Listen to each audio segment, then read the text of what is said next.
Sa pagkakataon nito, ay ating pakinggan ang pambungan na pananalita na ibibigay sa atin ni Ginang Eda P. Mandaping, tagapangasiwa ng Filipino Club.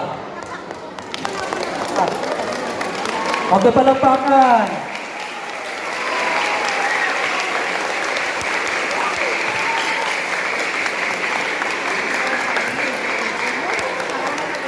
Sa ating kagalang-galang na pansamay na tagapanginihala, Ginoong Crispin A. Soledad Jr. Sese, sa ating kapita-pitagang taga-Masig Pampurok, Ginoong Salem C. Salvaton, sa ating butihing punong guro, Ginang Emma E. Pansa, sa kapwa kong guro, mga magulang, mga mag-aaral, mga binibini at Ginoong, magandang hapon po sa inyong lahat.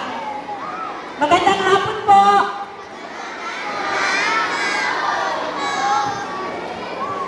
Tuwing buwan ng Agosto ay ating ipinagdiriwang ang buwan ng wikang pambansa.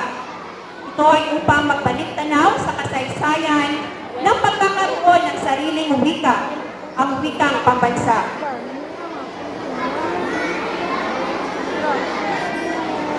Ito ay upang magbalik tanaw sa kasaysayan ng pagkakaroon ng sariling wika at gunitain ang iba't ibang kultura, tradisyon at paniniwala ng bawat mamamayang Pilipino.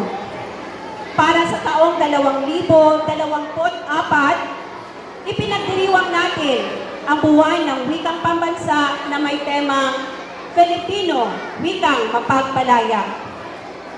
Ang wikang mapagpalaya ay isang konsepto na tumutukoy sa ideya ng wika.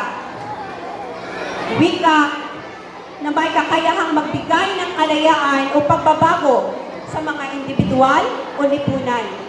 Ito ay maaaring tagapagpahayag ng sarili, kahalagahan ng kultura, pagsulong ng karapatan at pagkakaisa at pagsama-sama. Kaya naman ang ating pambansang wika, ang wikang Filipino, ang pinakamabisang kasangkapan sa komunikasyon. Ito ang tulay upang maprotektahan, mapagtibay, at maging daan sa pagkakaisa tungo sa magandang pagbabago ng ating bansa. Katulad po ng sabi ng ating pambansang bayani na si Dr. Jose Rizal, ang hindi marunong magmahal sa sariling wika ay higit pa sa malansang isda. Laging tandaan, kahit saan man tayo makarating, atin pong mahalin, pagyamanin at ipagmalaki ang sariling wika, ang wikang Pilipino. Pagyamanin natin sa isip, sa salita at sa gawa.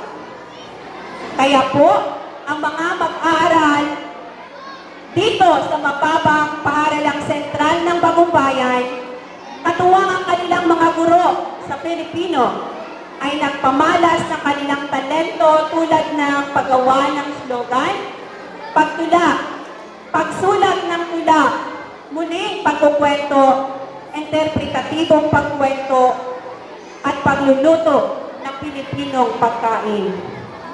At ngayon naman, ay ipapamalas nila ang kanilang kagalingan sa pagsayaw, pag-awit, at pagtatanghal ng iba't ibang Pilipinong kasuotan upang isabuhay ang yaman ng kulturang ng bawat pangkatiko.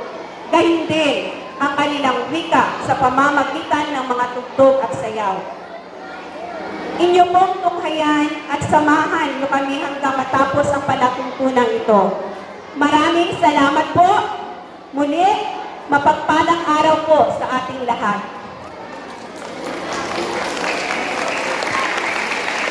Maraming salamat, Ma'am Eda, sa napakagandang mensahe na ibinigay mo sa amin.